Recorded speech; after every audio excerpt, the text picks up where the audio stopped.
Hello, and welcome to the Artificial Podcast, with your host Nick Myers. Artificial Intelligence, voice recognition, machine learning, robotics, actionable analytics. It is Nick's goal to help everyone understand how AI and voice technology are reshaping our lives both personally and within organizations. Your glimpse into the growing world of AI and voice first starts now. Nick Myers. Nick Myers. Nick Myers. Nick Myers. Welcome to the Artificial Podcast. My name is Nick Myers, and I am here to help break down topics in emerging technology, artificial intelligence, and voice assistant tech to help everyone understand how these technologies are impacting our lives both personally and within our organizations. The Artificial Podcast is brought to you by Red Fox AI. Red Fox AI helps give brands a voice by leveraging the power of AI and voice assistant technologies like Alexa and Google Assistant. If you or your organization is interested in sponsoring an episode, please send an email to the Artificial Podcast at redfox-ai.com. If you like what you hear, please subscribe and leave us a review on Apple Podcasts, Spotify, Google Podcasts, or anywhere that you stream podcast episodes. You can also follow the Artificial Podcast on Facebook, Twitter, and YouTube by searching for the Artificial Podcast. You can join our brand new Facebook group exclusively for listeners of the show, where you can meet other artificial podcasters from around the world who are interested in emerging technology just like you. A link to our Facebook group has been included in the episode notes. Thank you for listening, and now a quick word from our sponsors before we jump into this week's episode. Hey, Brett, you know something that has really been bothering me lately? What's that? Well, ever since the pandemic began, grocery shopping has just become a chore. You know, sometimes I just need the basics and don't always want to have to run to my local grocery store, putting myself and others at risk of catching this virus. Yeah, I know what you mean. These days I really try to avoid grocery shopping unless I absolutely have to. I just wish there was a way to get the basics I needed delivered right to my door. Well, Brett, I think I may know of a new service that can help us both with this problem. Have you heard about Blue Fox Box? Blue Fox Box. I can't say that I have. Can you tell me a bit more about it? Sure, it's actually really cool. With Blue Fox Box, you can order the basic groceries that you need when you need them, delivered right to your door. The neat thing about Blue Fox Box is that the items in their boxes never change, so you always know what you're getting every single time, which helps save you time from having to pull up a mobile app, individually select each item that you need, and then check out. That sounds pretty cool. Yeah, and even better, you can order your Blue Fox Box just by asking for it using Amazon Alexa and soon Google Assistant. Imagine placing an order for the groceries that you need in under 30 seconds and having them delivered to your door in 1 to 3 business days. Okay, that sounds pretty sweet. How can I learn more about placing my first order now? Well, you can learn more and place your first order by heading over to bluefoxbox.com or by saying, Alexa, launch Blue Fox Box using any of your Alexa-enabled devices. Sweet. Alexa, order me a Blue Fox Box. Well, that was quick. Blue Fox Box. The groceries that you need when you need them. Now available exclusively in Madison, Wisconsin.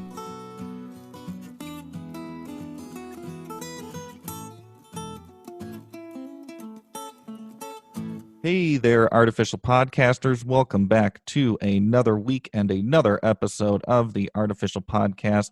My name is Nick Myers, and this week I am extremely excited to welcome my friend Petra Bührer to the Artificial Podcast. And Petra and I had the pleasure of meeting for the first time actually at a conference back in Thailand in November. And long story short, well, I'm sure we'll get to this later in the conversation, we just hit it off, and Petra is just one of the most intelligent and dedicated professionals in tech that I've had the pleasure of meeting. So I'm really excited to be able to welcome her on the show. But before Petra and I start chatting a little bit about Petra, as a global sales leader, Petra is driving the worldwide IBM Power Systems scale up and scale out of business, focusing on AIX and IBM I, which includes the IBM Power Systems software portfolio. In 2019, Petra was elected as chairwoman of the IBM Technical Expert Council, which is an affiliate of the IBM Academy of Technology. In this leadership role, Petra and the Technical Expert Council support shaping and driving the technical strategy in Germany, Austria, and Switzerland. Petra, welcome to the Artificial Podcast. How are you? Thank you so much, Nick. I'm good. And you?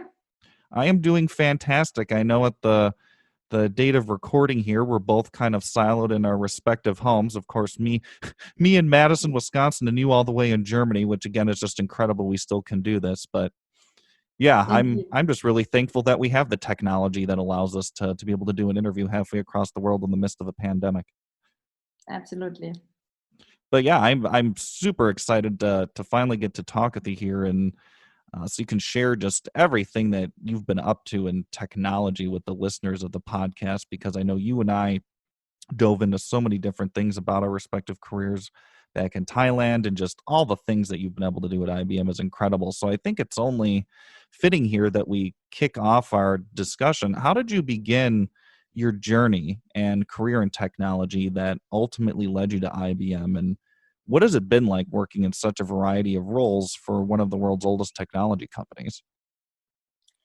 Well, I actually studied business informatics, and during that time already, I had a few mini roles, I call it, across development, support, user experience design, as I did a dual study with SAP. Afterwards, I moved straight to IBM, still being located at SAP, working in a joint SAP IBM development team for several years, until about 4 years ago when I moved into offering management. Mm-hmm. Being responsible for a couple of software portfolios within Power Systems, and several weeks ago, you touched on that, I moved on to a new role, this time onto a sales role, being that global sales leader. You talked about that. And actually, I got quite interesting reactions when that was announced, and when I started to talk about that. And one was like, Petra, seems your roles are getting more and more superficial over the years, from development to offering management, from offering management to sales. But then someone chimed in and said, no, this is actually how I think it should be. A sales leader should know what he or she talks about. And I 100% agree. And by the way, for all the listeners, I do not intend to get rid of my technical roots and forgot about all the things I worked on, or you, or better said, know about. Yeah. Yeah, no, I think it's really interesting. And we've talked before about how you've gone from like deep technical roles and now into the sales position. But I think that really is a testament to, or at least from what you've told me, how you've really kind of evolved your career. And I know you even mentioned to me that, I mean, of course, in previous roles you've had, you've pretty much traveled the world attending different IBM conferences and other conferences, just talking about what you do and technology.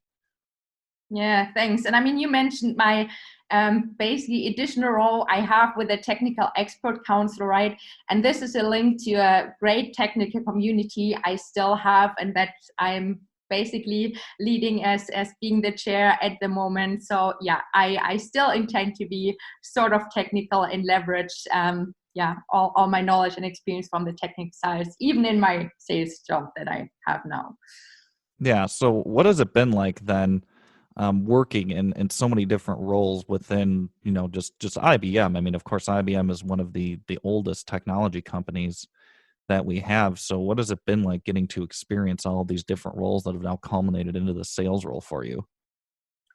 I really like to basically get different perspectives, right? And that is a little bit related to what you mentioned in terms of, I traveled a bit, but I like to have different perspectives. So what does it mean to develop a product? What does it mean to be basically the product owner, right? The offering manager, but then as well, how to get this on the street and talk to clients. And this is something I really like. And I think this is what we have in common. We like human interaction. We like to talk to people and experience what they think and feed that back in to our roles, no matter if it's developing a product, if it's owning a product, or selling a product.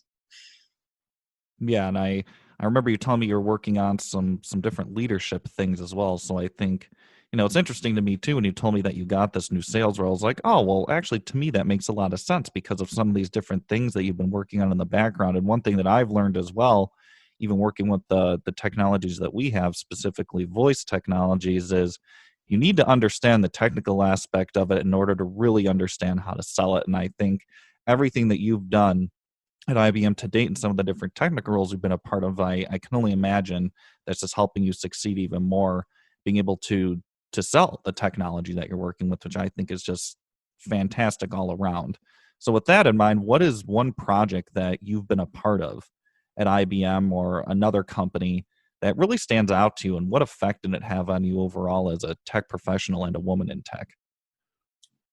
That's a very interesting question. And actually, I think that was not really a project out of my day-to-day job, but a project out of a special program IBM has in place. It's called IBM Corporate Services Course, short CSC, which basically aims at helping and supporting developing countries to help themselves. So they send teams of 15 IBMers that are composed out of a global team and all kind of levels or areas of experience and domain. And I had the honor to be part of one of these assignments 6.5 years ago. Wow, time flies. And our team was sent to Mexico, working on improving the water quality there, help improve deforestation, and work with local food banks to make sure the food is not wasted and gets in time where it's most needed. And I mean, this was really, why I now picked this project to talk to you about is this again shows or is about making an impact, right? And at that point in time, it was actually scary for me because we were welcomed in Mexico as the subject matter experts IBM is sending to their country, to Mexico, to their country. And they were so thankful about what we delivered in the end that they could basically continue to work on. So that was a very unique experience for me, and actually the first time working in such a multicultural team face to face outside of Germany for about a month. And this impact portion I touched on, and this is really one of the things I love about IBM and why I'm proud to be an IBMer, so to speak. It's about our values and about making an impact. And I think there had been so many key or historical events in the past where IBM played a major role, like being part of Apollo 11 or 13, 50 years ago. And I actually had the pleasure of meeting one of the IBMers being part of the Apollo 11 project last year, as both of us spoke at the same conference. And now with this global pandemic as well. But I guess we'll get onto that in more detail in a bit, where really companies like IBM that have the power and technology can make an impact and a difference in these type of crises.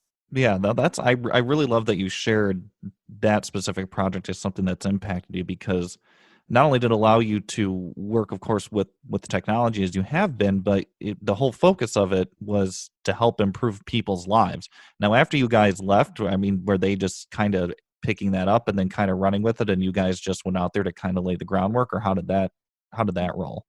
So it's basically a consulting assignment, and you get a lot of education upfront, right? You're not supposed to, right, just do something and then go away and they're left on their own again. But it's really in these 4 weeks they're enabling them how to move forward, how to help themselves. So we work with different organizations to better communicate, collaborate, how you, for instance, could track where trees are cut, how you can educate the communities where to cut trees and which areas are not good to cut trees, because, well, if it's on a hill and you cut them and the soil goes away, there's only stones left and these type of things. So I really think this is a great initiative, and I'm really glad that I was able to be part of one of these assignments. Yeah, and what kind of technologies did you guys use, or that IBM had, that you were able to deploy to help them kind of solve some of these problems? Was it anything artificial intelligence related? Was it other IBM technologies? It was different. So it was about 15 of us being deployed on 3 or 4 different projects. So I was actually on the most technical one, because at that point in time, I was still in my development role, and we basically created an architecture and framework how different organizations can work together to first better monitor deforestation, but then predict it And of course, as mentioned, an education factor as well. So it was taking different technologies, and this is really not to promote IBM and IBM tools, right? So we were even not supposed to name any products we Gotcha. have in place. It's really more to give them an idea what is possible and consulting, and then they can decide basically on partners they want to choose in order to move forward. That's really neat. I could only hope to ever maybe get an experience like that in my life where I can just collaborate with a bunch of other people from so many diverse backgrounds to solve problems using technology like that. So that's really neat. I'm glad you were able to share that example. So, as we kind of talked about, of course, at the date of this recording, we are currently undergoing the largest pandemic that we've faced in a very, very long time. What has it been like working for a global technology company like IBM during this pandemic, and how has IBM been responding to this? I mean, of course, technology is just impacting every angle of this in so many ways. What has it been like working for IBM during this? Yeah, it's kind of interesting, right? And you touched on that in the beginning. I mean, we are lucky that we are in a context where we used to use all these technologies, right? Remote management, to talk to each other on, no matter if it's Skype, Zoom, Webex, you name it, all these tools where you can collaborate no matter how far away you're from each other, like you now in the US and me in Germany, and then we are talking to each other. And obviously others are not as used to it. So it's interesting to see how everyone gets ready for that. But I think one thing that is very good that companies like IBM can do, right? They are strong companies, and they can help other companies in this crisis, their clients, but even the economy. And I think AI, and obviously this is an AI podcast, is a very good topic that we could use for deep diving into that. And I guess a lot of people by now have heard about or seen that IBM basically powers the two most powerful supercomputers called Summit and Sierra in the world. And I do not want to do any advertisement here for this, but what I would like to do is explain a bit what that means and why that matters, not only to our clients, but as well to the world, and how everyone benefits from these type of innovations. Yeah, absolutely. So basically, I think IBM has a long history in building systems and a compelling integrated stack on top with co-optimized hardware and software to provide basically powerful infrastructure. And that is true basically across the portfolios. Talking a little bit more about the area, right, where what my sales role now is, where systems are really intended to be up and running 24/7, never go down, as these systems are the backbone of some of the most critical systems in the world, like healthcare, for instance, meaning these systems need outstanding resilience, availability, and security. But this co-optimization of the stack is as well key for new and emerging workloads such as AI. And infrastructure, I think, really can make a difference there, which can be seen looking at these supercomputers. And so let's just take Summit as an example here. That one is basically composed out of, a cluster of individual systems, the so-called AC922 machines, AC for accelerated computing. And just to put this in perspective, I mean, we are clustering together 4,608 of these systems, and each of them is equipped with 2 IBM CPUs and 6 NVIDIA GPUs, giving it a peak performance of 200 petaflops. That's so incredible. A lot of you might say, "What is mind-blowing?" Yes, this number cannot really be imagined, even for me. So to put this in relation, this really means this computer is more powerful than 1 million high-end laptops. And when talking about the crisis, recently that supercomputer was used by researchers to be able to simulate 8,000 compounds to model which could impact that infection process of COVID-19. By basically binding to the virus spike, and have identified 77 small molecule compounds with the help of the supercomputers, basically in a matter of days versus months or even years without such a powerful machine. Yeah, and I mean, this is just what you said. It's really hard It's really hard to imagine. And what often is being talked about, right, is this, well, what about AI? Is this a danger for people and their jobs? And the way I look at it is really, it is key to have a combination. It's not the one or the other, but an and. And of course, there is more work to be done in wet labs as well as clinical studies. But with the help of these supercomputers, we were basically able to accelerate the starting step and shine light on promising candidates for experimental studies, which are essential for verifying that certain chemicals will combat the virus that then could lead to vaccine.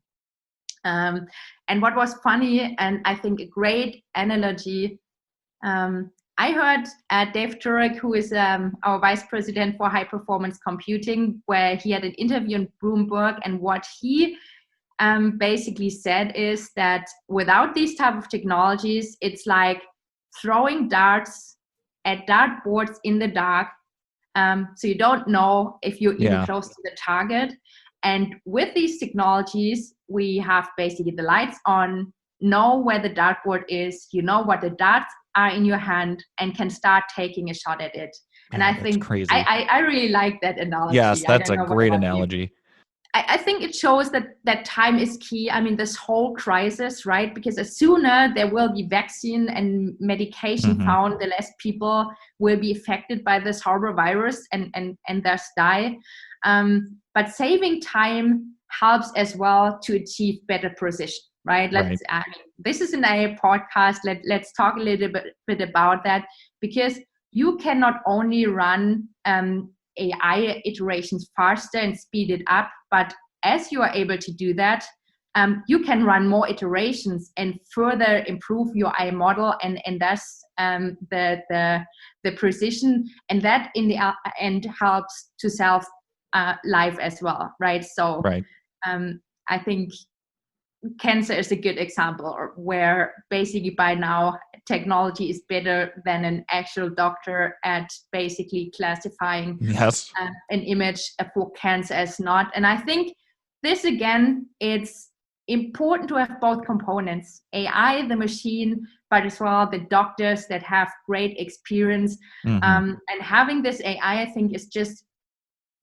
breakthrough in making these things scalable, because real doctors, real people get tired, right? So concentration goes down, your A capability, you need rest. And an AI machine, they don't need rest. They can perform tasks like constantly without quality losses. And then you can have an actual doctor verifying the output further and doing additional analysis, I basically call it. And that comes back to my comment earlier, that all that technology and these collaboration of machine and human, you really can make an impact. And I like the hashtag that I've seen on the news quite a bit recently. It's that tech for good.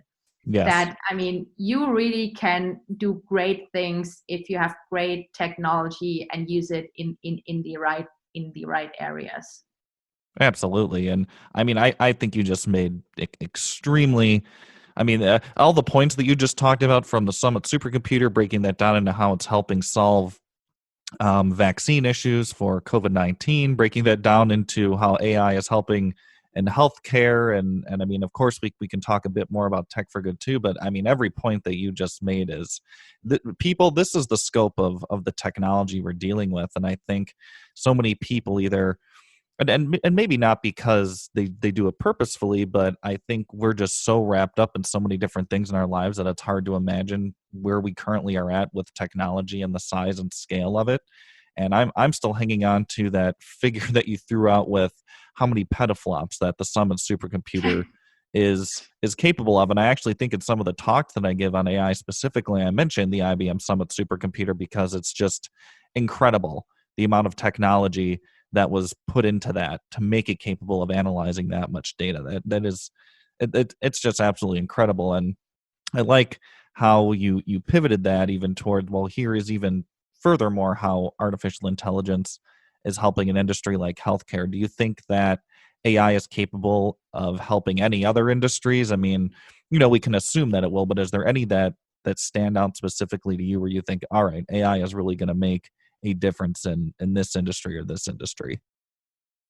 Yeah, I think it can make a difference. And honestly, I think it will make a difference in any industry. Right. And I mean, the way I look at it is similar to the smartphone. I mean, if you look years back, I mean, some individuals had a smartphone and no one ever would have imagined just 5 or 10 years later, everyone will have a smartphone or at least one smartphone or smart Right. device. And I think that's the way to look at AI. I mean, some clients are really top edge and using AI, others are not looking at it at all. I think in a couple of years, everyone will use it. And the ones that are completely hesitant to get started with it and looking at it, probably they will be gone, because I mean, there's such a tremendous Right. capability behind that, right? I mean, we talked about that when we chatted before, right? I mean, in every household, a lot of people have Alexas and other things, right? But even on the business sides, it's just what I said, like AI helps you spotlight on things that probably you would not be able to basically see correlations in as a human being, even though some of them might not really make sense in the end. And that's why it's important you have humans as well to have a look at that. But yeah, it's what I mentioned earlier. It's accelerating the start step and getting you in the pole position to move forward is the way I look at it. Yeah, and that was another one of my things I wanted to ask as well. We've heard AI for a couple of years now, or of course, quote unquote AI, and unfortunately, I think there's been a lot of hype around it. And I think you may have answered my question, which was going to be: is AI just a marketing buzzword, or is it something that people in organizations should really start paying attention to? And it sounds like you're in the camp that people in any organization really need to start paying attention to this beyond just hearing the term AI, right? Yeah, I agree. And just back to your question, because I guess I didn't mention other industries, but just thinking about insurance and predictions, right? Hmm. In terms of who would like to have an insurance, or banks. What about credits to give out, or just in retail, right? What Yep. are people going to purchase? All these type of things help for better planning in all kind of industries. And yeah, I think it's key across the board. Yeah, I couldn't agree more. So maybe this will be a good segue then into Watson. And I know when people think of IBM, it seems like even a lot of people I talk to, the first thing, of course, that pops into their head is IBM Watson. And of course, at this point, most people have heard of Watson, specifically the technology's brief stint on the game show Jeopardy. But maybe you can dive into what exactly is Watson as a technology, and why is it important for people to understand? Yeah, absolutely. And you're right. We haven't talked about Watson yet. And as you mentioned, probably that's the one term most people have heard about and associate with IBM and the broader AI topic, so to speak. And as you touched on that, it was on Jeopardy. And I think it was already in 2011 when Watson basically competed against the Jeopardy champions and was winning the first prize at that point in time. So Watson really uses a variety of different techniques to analyze natural language, identify sources, find and generate hypotheses, and find and score evidence and merge and rank them. And in recent years, I would say the Watson capabilities have been extended, the way in which Watson works, and changed basically. So it's no longer a question answering computer system, I would say, but has evolved from there. So by now it can see, hear, read, talk, taste, interpret, Oh my learn, gosh. and recommend. See, I didn't even so know to it could do speak. all that. That's incredible. Yeah, it sounds like a human, right?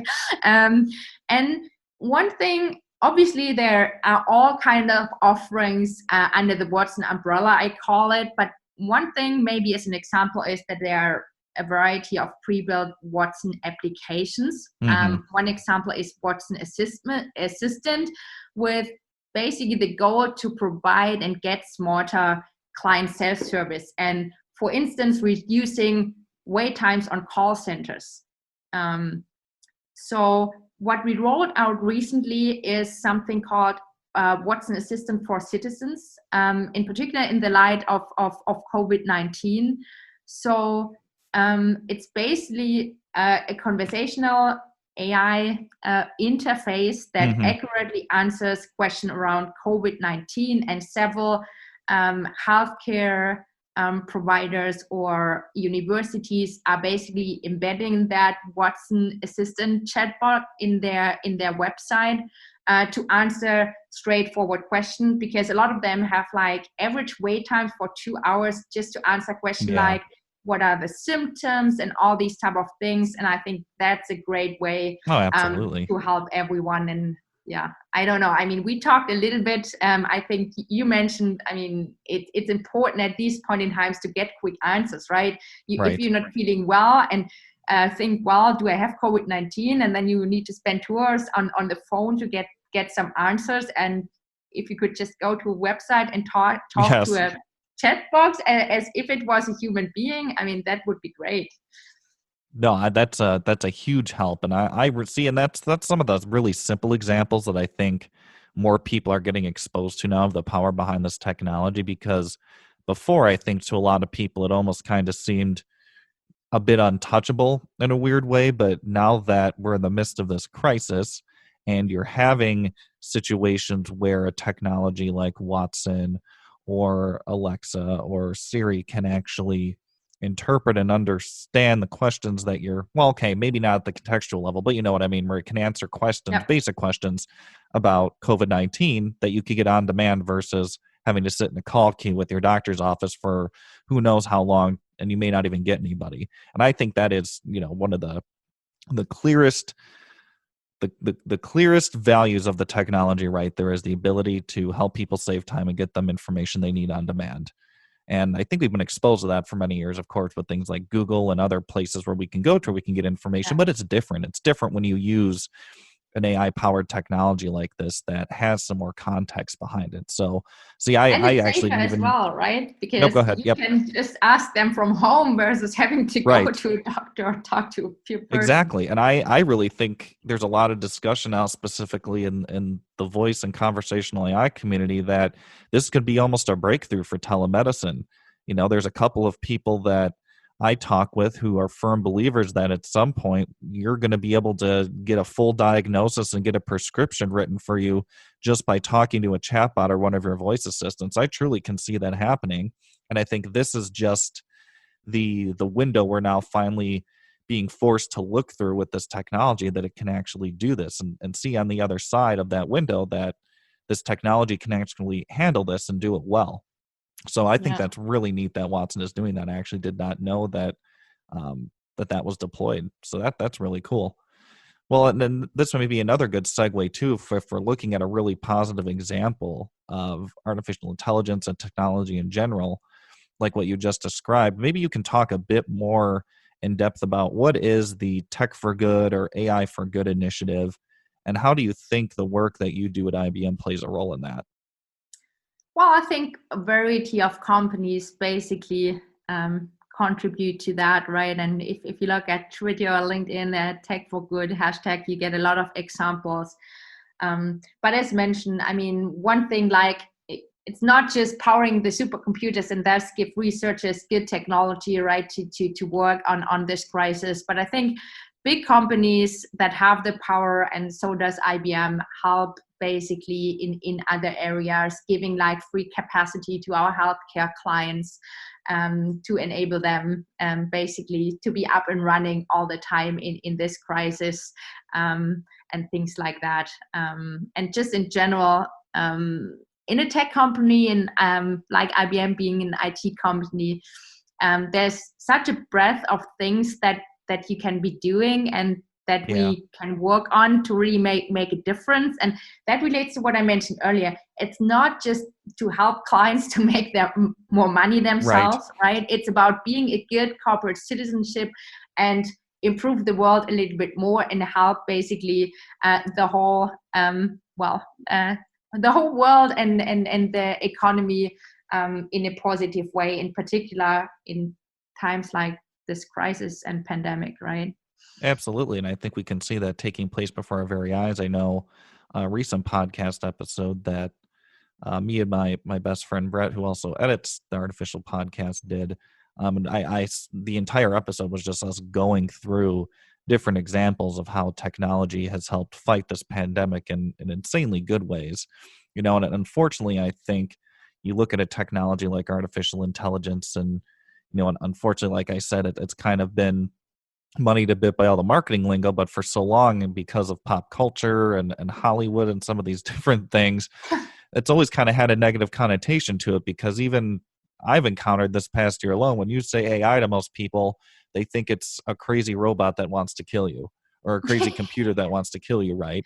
So, You're but I very think right. now if we're, really showcasing some positive examples of how this technology is helping save people lives, I'm really hopeful that that thought process for a lot of people begins to shift. And that's what I like about being in the IT space, right? IT now arrived basically in all the industries. And I mean, AI obviously is a good example and more evolved, but it's a dynamic space. And I mean, we get so many new things on the roadmap. And when I say new, that's, depends on how you look at it, right? I mean, in one of your recent podcasts, you talked about blockchain, which is a very interesting one. Mm-hmm. Another one for sure is quantum computing. And oh, yes. I'm excited to see let's say how basic quantum will hold the promise of solving entirely new category of problems that are far beyond the reach of even today's most powerful supercomputers, right?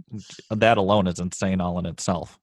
Yes, and it's kind of weird, right? I mean, when talking about, hey, one thing could be the one and the other at the same time, so that's kind of hard to consume. No, there's so much amazing things happening with the technology. I think, of course, we're so many people, and it's not the fault of anybody. I just think, we're so wrapped up in the day to day that it's hard to maybe take a step back and look at some of the different things that are going on through a different lens. And now I think people, well, because of what we're going through and people almost kind of having quote unquote more time to do that, I'm hearing a lot more positive discussions as people learn about how these technologies are really stepping up to the plate and helping us right now. So maybe switching gears one more time here, what has it been like being a leader in tech, given everything that you've done, all the different teams that you've been a part of, all the different roles you've had in IBM, and in conjunction with what it's been like being a leader in tech, how has chairing something like IBM's Technical Expert Council impacted you, both personally and professionally? Yeah, that's a good point. And just some background. I mean, you touched on what the tech is, right? Technical Expert Council. So I started to contribute to that one in 2012, I think, without being an active member even, and enjoyed working in basically in an environment with smart and engaged people with great personalities, beyond topics that are or out of my scope of usual day-to-day jobs, so to speak. And after doing that for 1.5 years, I filled out my application in order to apply to become an active part of that community, an active tech member. And it's quite competitive, as they only add 15 people every year, so to speak. And at that time, my manager was actually like, do you know what type of people apply for this? And basically telling me relatively blunt that he thinks I'm naive applying for this and thinking there's no chance for me to get it. But I did, and I had built my network in the tech and had shown that I'm committed, I'm engaged, and and obviously these guys thought I would be a good at, and that's what I love about the tech. They are senior leaders, experienced IBMers, but as well giving new talents, I call it, the chance to be part of it, bring in some fresh air, and that in general, I think is what makes IBM unique as well, is that mix of new talents, experienced senior folks in countries around the world, basically closely collaborating. And 3.5 years ago, I actually was elected the vice chair of this community. And a bit more than a year ago, I was elected the chair, what you mentioned. leading this outstanding technical community for another year together with the vice chair. So, I mean, this was just, again, a very unique experience. And in particular, as this is more local here in my time zone, Austria, Germany, Switzerland, this gives me a good network, as mentioned, in my time zone, besides the network I have for my worldwide job, where most of my contacts are, well, spread across the world. Right. Basically. Well, I mean, that's incredible. I love stories where it's like, oh, I applied for this and a lot of people thought I wasn't going to get it, and then now you're the chair of it. I mean, yeah, I like the story too. I know. I mean, like, my gosh, Petra, it's so cool. And I remember, I think when we were in Thailand and you told me the story about that too, I was like, you're so cool. That's so amazing that you were able to just run with it and do so and I well. think we have that in common, Nick, right? We both think so. If we think it's the right thing to do, we just go for it. And in many cases, it just works. Yeah, that could not be true. That could not be more true, I think. I think that's why we get along so well, and I think why we see eye to eye on so many things, because I view that the same way as you do, where like you just said, if it feels right, you just run with it. And if you do a good enough job and you put in a good enough work, I mean, usually it always works out. And I think a lot more people could recognize that, if you ask me. But I think it's also really cool that it almost is because you're chairing this technical expert council that brought us together in Thailand.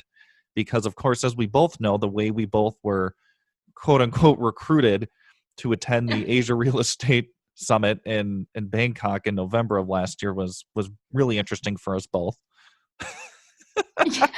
Yes, you're right. And yeah, I mean, as mentioned, I traveled quite a bit internally for conferences, meeting clients and all that. But I mean, that was an external conference. And I guess we share that awesome experience in common, as well as the a bit strange start, I call it, right? So do you want to share your experience first? Yeah. So to give a bit of a backstory on this, and this is pretty much what led me to meeting Petra is, so it was in, I don't even know, I think it was in May or June of last year, and I got contacted by Alan Aquino, who works at a company called Property Guru in Thailand, but they have offices all over Southeast Asia, and asked, would you want to come and be a part of a panel on technology in the hands of youth at our Asia Real Estate Summit in Bangkok, Thailand in November. And I think my phone, after I read that, kind of flew out of my hand, because one, I was in disbelief, and two, I didn't necessarily believe it right off the bat, because it's like, this seems like too good of an opportunity for somebody to reach out to me via Twitter. And I ended up talking with Alan some more, and it was entirely legit. They had been running this conference for years, and somehow they had found me from some tweets I made talking about AI or something. I don't even know. And Petra, your story was pretty similar, except I think for you it was LinkedIn, right?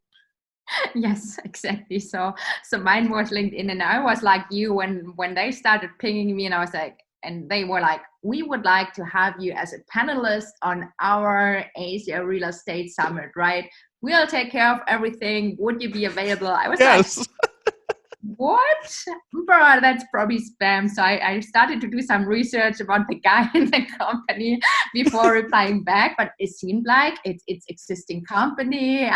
That seems to be a serious guy. So I started replying, and I mean, the end of the story was, right, the two of us meeting in Thailand at this awesome conference in being part of a leadership panel. Right. I think only to find out as we got there how big this company that brought us out there actually was.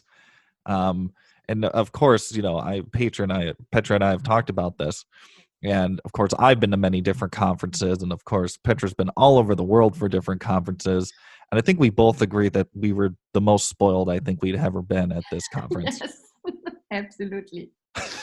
I mean, just from the travel that was covered, the hotel accommodations, the watercolor paintings of us while we were.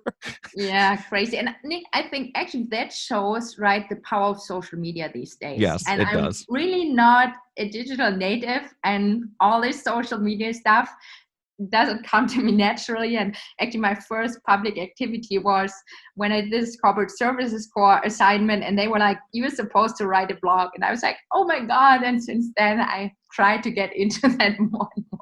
But I see you on LinkedIn like all the time ever since we connected. So you're doing really well on it. And I mean, I try to be as active as I can on Twitter and LinkedIn as well. But yeah, I agree with you. Had I not decided to invest, well, I had a very powerful mentor who helped me build my personal brand, who we talk about a lot, Mary Rodriguez. But if had I not decided to listen to her advice and guidance and build my personal brand, I, on social media and post consistently, probably would not have been invited to that amazing conference in Thailand. And likewise with you, Petra, had you not decided to invest in building your own brand and posting on social media, probably would have been the same thing for you. I agree. It takes discipline, but I really think it pays out, and it's very important these days, in particular in these times, right, where you cannot meet clients. When you cannot meet people face to face, it's important to be visible from time to time and share content that you think matters to you. So one thing I would like to share here in addition is an article I recently found that talks about the positive aspects of Corona. So this article talks about people that started to be more kind to each other, spending time jointly on long walks, taking care of each other, about politeness, humor, courtesy, and humanity. And of course, it's a very terrible virus. Right. But I'd really like to encourage every one of us to make the best out of this situation, right? To focus more on what's important in life and disrupt the always on and faster trend, I think. And actually, this is something I try always to do when it's a bit of my personality, to make the best out of everything or every situation and try to see the positive aspects, no matter how bad it is. And one thing that has helped me quite a bit to further extend this view is something called Transactional Analysis, short TA. And basically that is a psychoanalytic theory or method, I call it, to understand human behavior or interactions between humans better. So it's really focused on relationship and communication. And it has me helped a lot. And I'm doing personal education in that space for a couple of years now to develop my personal skills and learn more about myself and other people, and basically cope with difficult situations like this is or people. So that I wanted to share with all of us. Of course, it's a terrible virus and everything, but I hope everyone can stay sane and see some of the positive aspects as well. Absolutely. I really appreciate you making that point. And what did you call it? Transactional analysis? Yes. Yeah, I'll have to do some more looking into that myself from what you just shared there. But I agree with you. As horrible and terrible as what we're going through is currently, I mean, there is a light at the end of the tunnel, right? And I think I recently wrote an article for Wisconsin Technology Council, and I think the last paragraph I closed on is, crises like the COVID-19 pandemic have a habit of revealing our worst weaknesses as people, as a species, and all this stuff. But it also allows us to really convert our greatest ideas that we've been holding back on into a reality. So I agree with you completely that there will be positives that come out of this. And, it's completely unfortunate that so many lives have been lost and this is affecting the world as it is, but I think shifts happen for a reason, and I think this is going to be a shift that has a lasting impact on us, and hopefully more on the positive end. So I agree with you completely, Petra. That's an excellent so it's point. sad we had to come to this point, but maybe it's a learning experience for all of us, right? And be a little bit different moving forward. Yes, absolutely. Well, as we kind of wrap things up here from this awesome discussion we've had, I always like to end on this last question. What is one thing that you think someone can do today to begin leveraging, in the case of what we've been talking about, artificial intelligence, either personally or within their organization?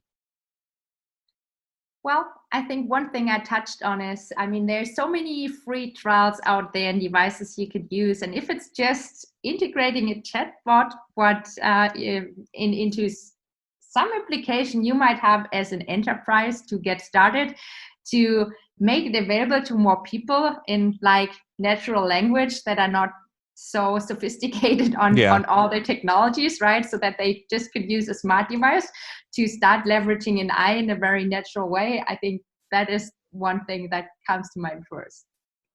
No, I think that's a really simple way to get started as well. And, I think enterprise tends to really overthink some of these technologies when they really don't need to. And I think deploying something simple like a chatbot or something, I think can really break the ice for this and show them what the real value is. Because to the point that you made earlier, those that don't start adjusting, and especially in a time like now where you have the opportunity to be creative and agile, you don't start adjusting to the new technology that is coming down the pipeline, it's going to be rough. It's going to be rough. So I think that's excellent advice. Well, Petra, this has been a fantastic conversation, and I, again, really appreciate you taking the time to chat with me here. If anybody wanted to reach out to you or contact you, what are some of the best ways that they can go about doing so? I think best way is find me on LinkedIn and send me a message, and I'm happy to give you my LinkedIn handle that you can post to your webcast if you want. Yeah, absolutely. I'd be more than happy to include a link to your LinkedIn. And given, as we know, how we both were recruited to Asia Real Estate Summit, Petra is very active on LinkedIn. Thank you very much. And thanks to you, Nick, for having me. I mean, I enjoyed this a lot. This is a little bit different than what I usually do. So thank you so much. And I hope to see you again at some point in time when this crisis is over. Oh, absolutely. I have no doubt that our paths will continue to cross. And of course, we both are just a Zoom call away because we can do that now, of course, right? But no, exactly. I thank you so much again for taking the time to chat, and we'll be in touch soon. Sounds good. Bye-bye. Artificial intelligence, voice recognition, machine learning, robotics. You've been listening to the Artificial Podcast with your host, Nick Myers. To stay up to date with all our latest episodes, you can subscribe on Apple Podcasts, Spotify, Stitcher, and Google Podcasts. To learn more about how your organization can benefit by unlocking the power of AI and voice, visit www.redfox-ai.com. Until next time.